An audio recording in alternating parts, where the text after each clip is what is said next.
Bueno, muchachos, entonces, continuando con la clase de hoy, con la parte introductoria, pues la asignatura que vamos a ver es estadística inferencial y voy a partir de esta frase que dice que la estadística es el único tribunal de apelación para juzgar el nuevo conocimiento. Y es que muchos denominan a la estadística como la ciencia de los datos, la ciencia que se encarga de tomar la información que existe o que está disponible, sea en las empresas, en las redes, en la sociedad, y la transforma para dar datos claros y concisos. Y por eso se habla de que es el tribunal de apelación para juzgar un nuevo conocimiento. Entonces, para hablar de la estadística diferencial, qué es y para qué sirve, podríamos decir que la estadística inferencial emplea usualmente mecanismos que permiten llevar a cabo dichas deducciones, donde vamos a tener pruebas de estimación puntual o de intervalos de confianza, pruebas de hipótesis, pruebas paramétricas, como es la media o la diferencia de medias o proporciones, entre muchas otras, o pruebas no paramétricas como la chi cuadrado, entre otras. Y se le conoce a la estadística inferencial o inferencia estadística a una subdivisión de la estadística o rama de la estadística que se encarga de hacer deducciones o también nosotros lo conocemos como estimaciones. Es decir, que nos permite inferir propiedades, conclusiones o tendencias a partir de una muestra del conjunto. Y la función principal o el papel que desempeña es interpretar o proyectar o comparar variables. Entonces, lo que me permite es, a través de niveles de confianza, poder tratar de estimar cuál puede ser el futuro comportamiento de una variable o cuál es su posible proyección o cómo puedo comparar una variable con otra. Por eso hablo de que me permite proyectar, inferir, interpretar o comparar. Es muy útil en el análisis de poblaciones y tendencias. Para hacerse una idea, obviamente, de sus aplicaciones o sus acciones, podríamos hablar de que es un reflejo de condiciones específicas de la variable. Obviamente no significa que se les pueda predecir fielmente ni que estemos en presencia de una ciencia exacta, pero sí hay una aproximación posible al resultado final.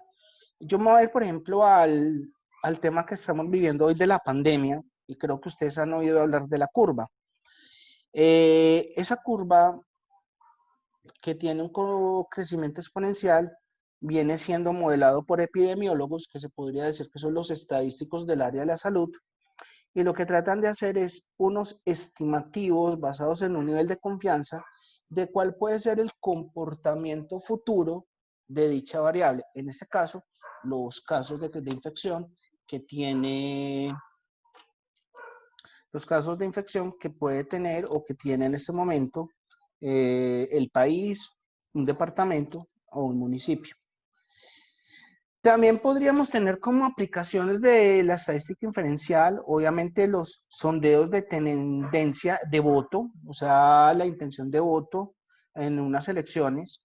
Antes de una elección importante, diversas encuestadoras tienden a hacer sondeos de opinión público para recabar datos relevantes y luego, teniendo la muestra analizada y obviamente desglosada, permiten inferir quién es el posible ganador o favorito en una contienda, quién va de segundo, quién va de tercero, entre muchos otros. Entonces, ¿qué me permite a mí? No sé si ustedes cuando han visto las noticias, cuando hacen sondeos de opinión, por ejemplo, en elecciones, que al finalizar muestran una ficha técnica. Y es porque dicen que basado en una muestra de tantas personas que se encuestaron, se infiere o se estima con un nivel de confianza de tanto por ciento que el posible ganador de las elecciones es fulanito de tal. Entonces, me permite generar inferencias sobre una población. Mejor dicho, yo no puedo hacer un sondeo de opinión de intención de voto encuestando a 30 millones de votantes, porque saldría muy costoso. Entonces lo que se hace es sacar una pequeña muestra de varias poblaciones o de subpoblaciones para poder inferir lo que piensa una región o lo que piensa todo un país.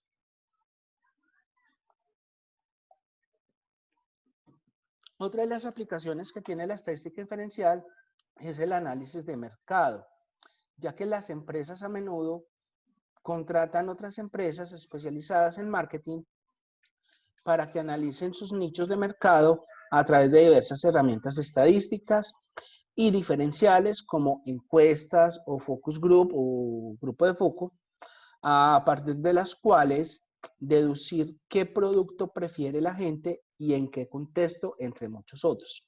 Entonces, es otra de las aplicaciones de la estadística inferencial. Y no podemos olvidar lo que estamos viendo. Entonces, epidemiología médica. Teniendo en cuenta los datos concretos de afectación de una población que es determinada o ya definida por una o varias enfermedades puntuales, los epidemiólogos y especialistas en salud pública pueden llegar a conclusiones. Bueno, por lo menos no vas a adaptar a la muchacha que lo necesitamos, que es la bonita.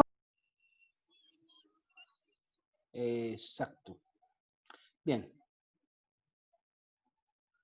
Entonces, basado en la epidemiología, volviendo al tema, entonces podríamos hablar de que cuando se tienen datos concretos sobre el comportamiento de una pandemia o de varias enfermedades de tipo puntual, ¿qué hacen los epidemiólogos? Entonces, o especialistas en salud pública, digamos que pueden llegar a conclusiones respecto a qué medidas públicas son necesarias para evitar dichas enfermedades y qué se espera y se pueda contribuir a su erradicación. No solamente ustedes han oído hablar en la pandemia de los epidemiólogos como tal, o me imagino que apenas empezaron a oír hablar de ellos, pero siempre que hay una enfermedad, siempre son los expertos en salud pública o los epidemiólogos los que corren los modelos para tratar de ver cuál es el avance de dicha enfermedad y cómo se puede contener.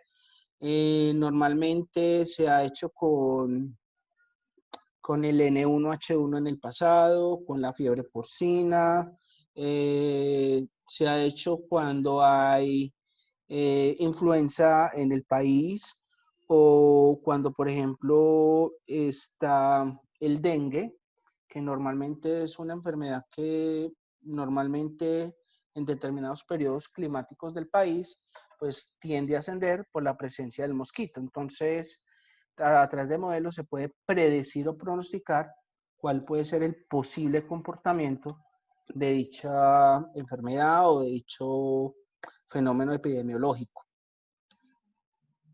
Digamos que en ciertas situaciones se tiende también a requerir información acerca de grupos de grandes elementos que pueden ser personas o individuos, empresas, votantes, hogares, productos, clientes o cualquier otro tipo de variable, pero debido al tiempo, al costo y a otras consideraciones, solo es posible recolectar los datos de una pequeña parte de ese grupo, lo que les venía diciendo yo ahora. Yo no puedo hacer una encuesta de intención de voto a todo el país porque saldría muy costoso y demasiado demorado el estudio. Al grupo grande de elementos de un determinado estudio se le llama población y al grupo más pequeño tiende a llamársele muestra. Por ejemplo, la universidad tiene 4.000 estudiantes y voy a hacer un estudio sobre qué opinan de la educación virtual. Pero yo, si me pongo a evaluar a los 4.000 estudiantes, me va a demorar demasiado en tabularlas, en procesarlas, y me puede resultar muy costoso. Entonces, lo que hago es sacar una muestra representativa y decir que voy a encuestar a 300 estudiantes como muestra significativa de dicha población. Entonces, la población serían 4.000 estudiantes y la muestra serían 300 estudiantes. Entonces, ¿qué es población? Es el conjunto de todos los elementos de interés en un estudio determinado. Por ejemplo, si voy a encuestar a colombianos, la población serían los 50 millones de habitantes. Si voy a sacar la intención de voto, pues la muestra sería todos los colombianos habilitados para votar. Pero la muestra sería un subconjunto que yo extraigo de esa población para poder inferir, por ejemplo, los 300 estudiantes de la universidad o 1.500 habitantes de un país para poder hacer el estudio sobre la intención de voto. Esas son las muestras. Ahora, al proceso de realizar un estudio para recolectar datos de toda una población se le llama censo. Al proceso de efectuar un estudio para recolectar datos de una muestra se le llama encuesta muestral. Y una de las principales contribuciones de la estadística es emplear datos de una muestra para hacer estimaciones y probar hipótesis acerca de características de la población mediante un proceso al que se le conoce como inferencia estadística. Entonces ya van viendo de dónde viene también el nombre de la materia. Cuando primero se le presenta a ustedes un conjunto de mediciones, ya sea una muestra o una población, necesita encontrar una forma de organizarlo y de resumirlo. Entonces, la rama de la estadística que presenta técnicas para describir conjuntos de mediciones se denomina estadística descriptiva. Entonces, ahí estamos marcando una diferencia entre lo que es esta estadística y la estadística anterior que ustedes ya vieron. Ahora, si hablamos de qué es mejor o la diferencia entre estadística descriptiva e inferencial, también podríamos decir que día a día se ha visto estadísticas descriptivas en numerosas formas. Gráficos de barras, gráficos de pastel, gráficos de líneas que presentan el comportamiento histórico de una variable o presentadas, por ejemplo, por un candidato político, tablas numéricas en el periódico o el promedio de cantidad de lluvia informado por un pronosticador del clima en una televisora local, o las gráficas y resúmenes numéricos generados por computador. Esos son datos descriptivos porque describen la realidad del comportamiento, porque trabajan sobre una muestra de una población, pero concluyendo sobre esa muestra de esa población. Mientras que con la inferencial yo trato de estimar cuál es el comportamiento de una población partiendo de una muestra. Ahí está una de las diferencias. Ahora, la estadística descriptiva está formada por procedimientos empleados para resumir y describir las características importantes de un conjunto de mediciones. O sea que si el conjunto de mediciones es toda la población, solo es necesario sacar conclusiones basadas en la estadística descriptiva. No obstante, se puede resultar muy costoso o llevaría demasiado tiempo enumerar toda la población. Por eso es necesario sacar la muestra para poder inferir el comportamiento de la población. Entonces, para terminar, se podría decir que medir la confiabilidad de las conclusiones con base en los resultados experimentales es lo que hace un estadístico o una persona que es experta en estadística. Es una de las cositas que vamos a ver en la materia. Es esta pequeña campanita que se conoce como Gauss-Jordan y que describe la distribución de la normal. Eso es uno de los temas que vamos a ver. Bien, esa es como la presentación. Ahí me disculpan las caricaturas, pero creo que resultó más práctico describirlo, así que Más ameno. ¿Cómo? Más ameno. Sí, por lo menos para que no vean tanta lectura. Entonces ahí me estoy reinventando, colocando otras cositas. Bueno, entonces, a ver, permítanme un segundo que les voy a mostrar. Estadística diferencial es esta. Perfecto, sí, es esta. Entonces, vamos para acá, ya no necesito esto. Y vámonos para acá. Bien, chicos. Entonces, esta es la carta descriptiva de la asignatura. Estadística 2 o estadística inferencial. ¿Cierto? Esta estadística 2 o estadística inferencial habla de lo siguiente. Primero, lo que vamos a ver es que la estadística o el estudio de la estadística se considera básico en la formación del profesional. A ver, yo comento un poquito el Zoom para que ustedes puedan ver mejor. Y hay gente que está tratando de entrar desde hace rato. Perfecto. En las múltiples disciplinas de las ciencias empresariales, como la administración de negocios internacionales, la administración financiera, la contabilidad pública y el mercadeo. Pues su uso continuo como herramienta para el análisis y la toma de decisiones diaria en los negocios le permite a este garantizar un alto grado de eficiencia y eficacia en la proyección y cumplimiento de las metas propuestas.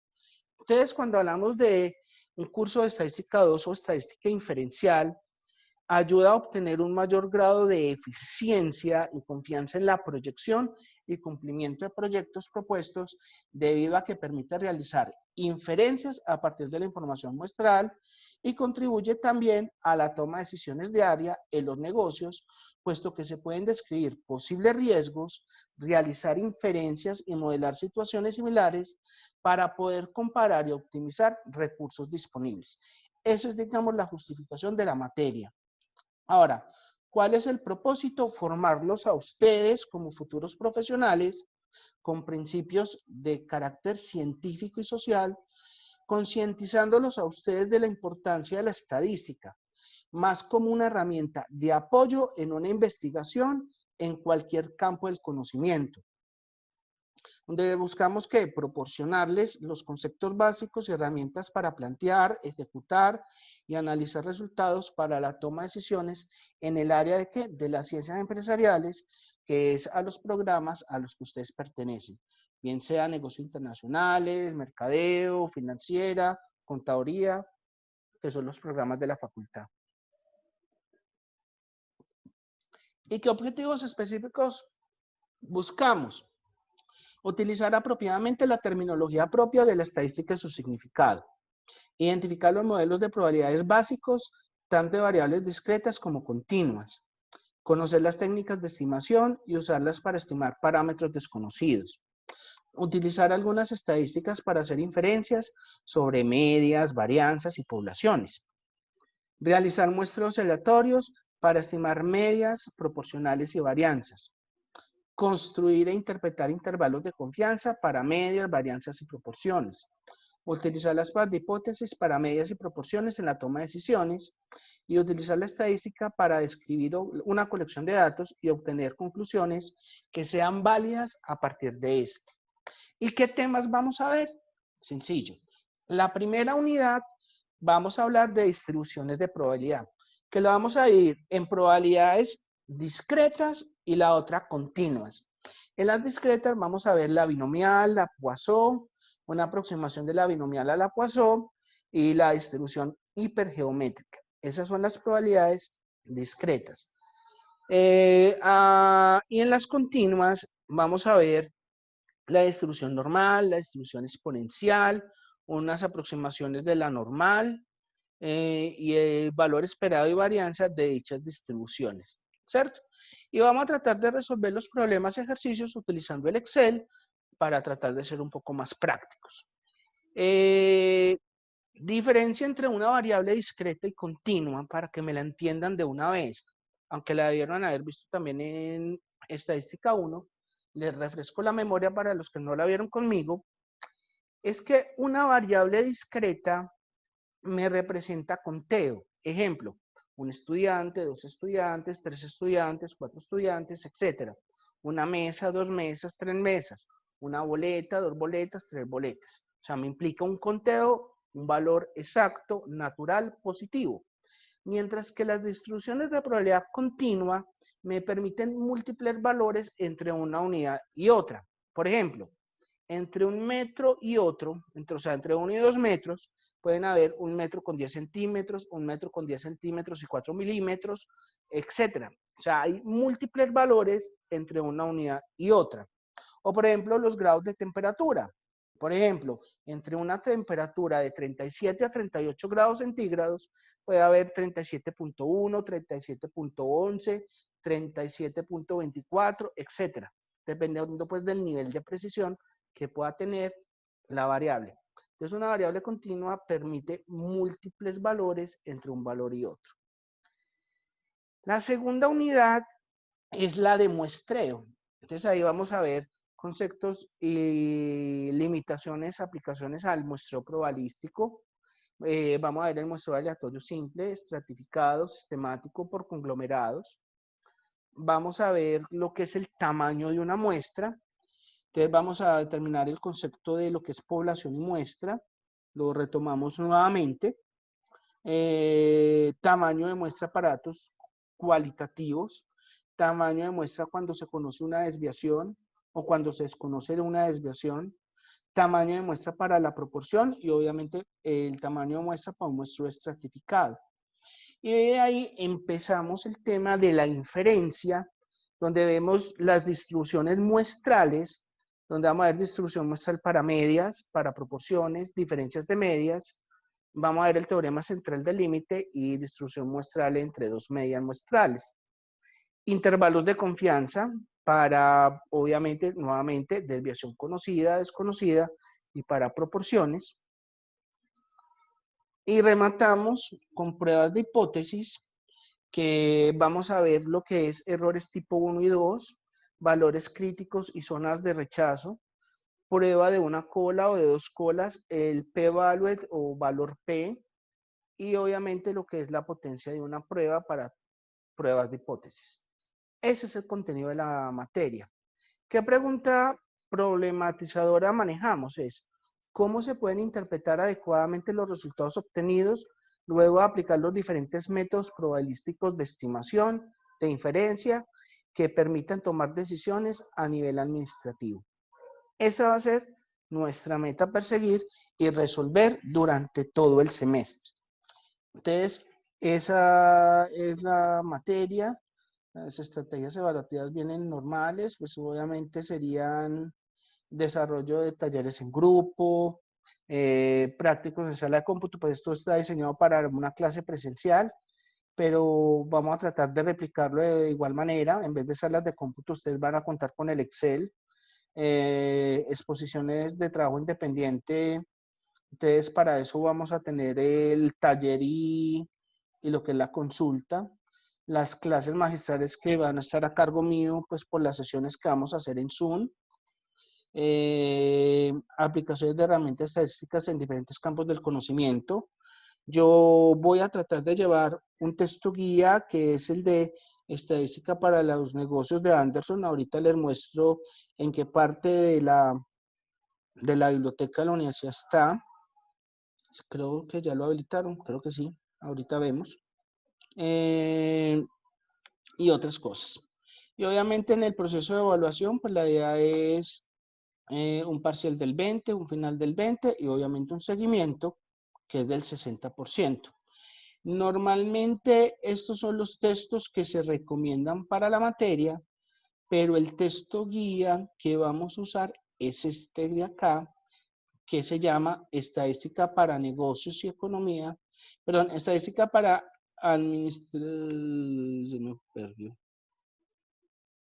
Este sí, Estadística para Negocios y Economía de Anderson, que es muy buen libro y tiene muy buenas aplicaciones como tal, ¿cierto? Es muy bueno.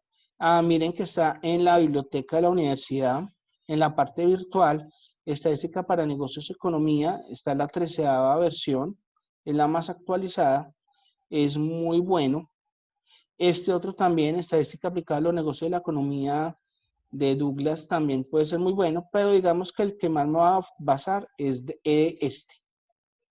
Es muy buen libro y digamos que nos puede ser de mucha utilidad y ustedes van a tener acceso desde sus casas a dicho libro ya que está dentro de la base de datos de la biblioteca.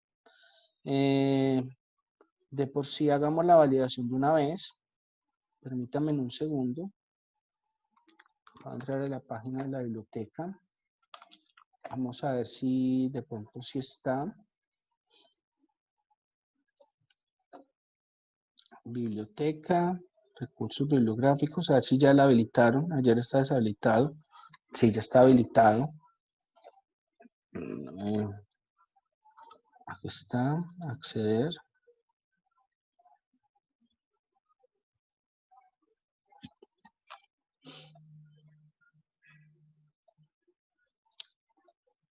Ujú.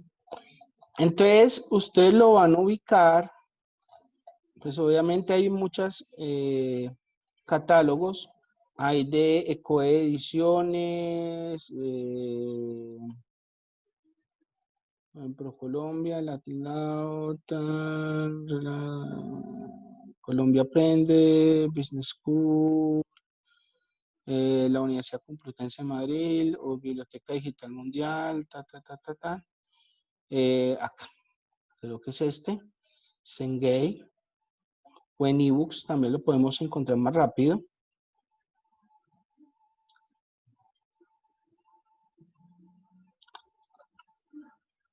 Estadística para Administración y Economía. Ay, como que no.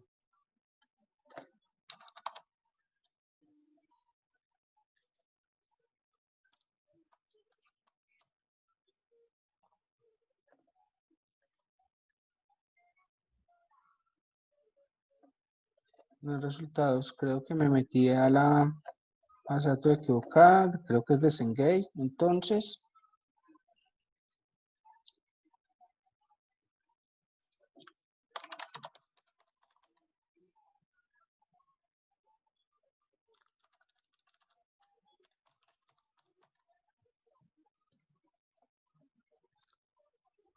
Acá está. Mira, incluso aparece primero, Estadística para Negocios y Economía de Anderson.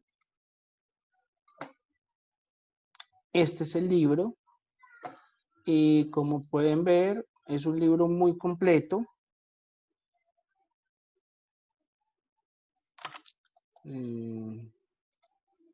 Está como la entrada a la base de datos de la biblioteca para abrir. Acá está, perfecto.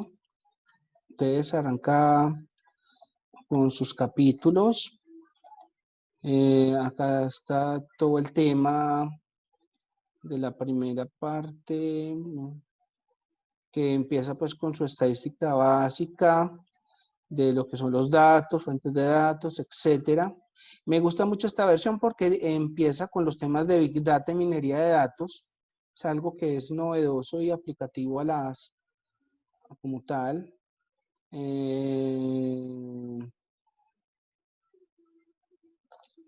Y después empieza con la estadística descriptiva, que es la primera materia. Y más adelante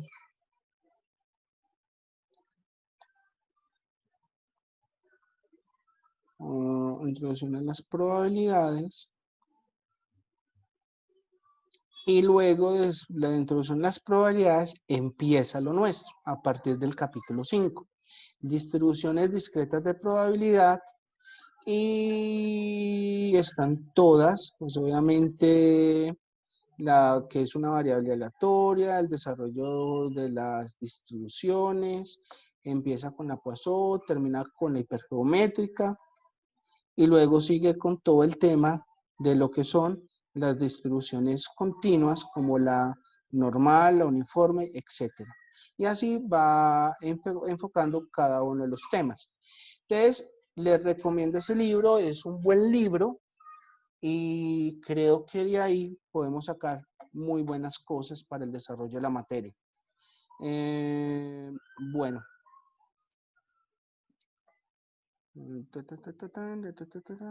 Perfecto. Entonces, muchachos,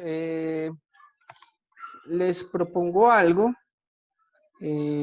Antes de empezar como con el otro tema, hagamos un paroncito chiquito y ya nos sentamos pues como al último bloque ya largo para rematar la clase de hoy. Yo sé que es el primer día de clase, ustedes venían de un periodo de vacaciones ya de un mes y arrancar con un bloque de 3 horas seguidos es pesado, pero la idea es que no rinda. Entonces, les propongo que hagamos un descansito como para que se estiren, tomen algo, un café o algo así para este frío, ya que está lloviendo, o por lo menos por mi casa está lloviendo, vayan al baño, etcétera, y nos vemos les parece en 15 minutos?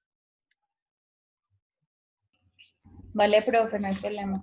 Listo, profe, gracias. Perfecto. Entonces serían 7:30, a las 7:40 les vuelvo a mandar la invitación para que rematemos la materia. Ya sí arranco en serio con el tema de las distribuciones, con el primer tema pues de la materia.